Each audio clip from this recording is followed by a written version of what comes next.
دخلت امتحان المعادله تاني وخدته تاني وما همنيش. تعالى بقى اقول لك النتيجه طلعت ايه.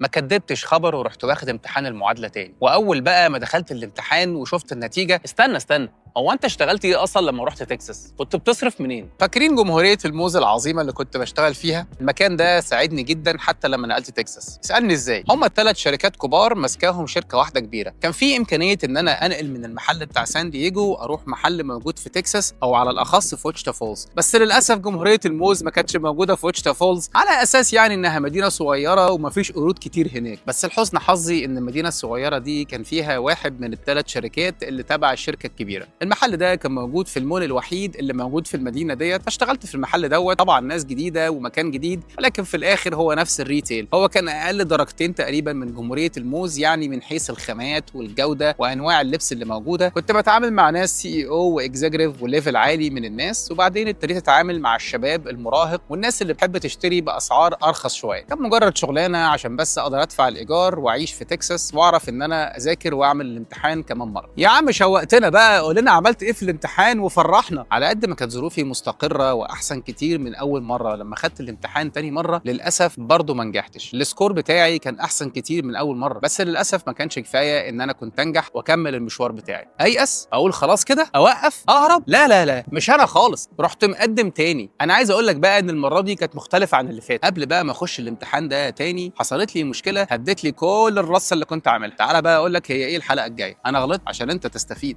استناني.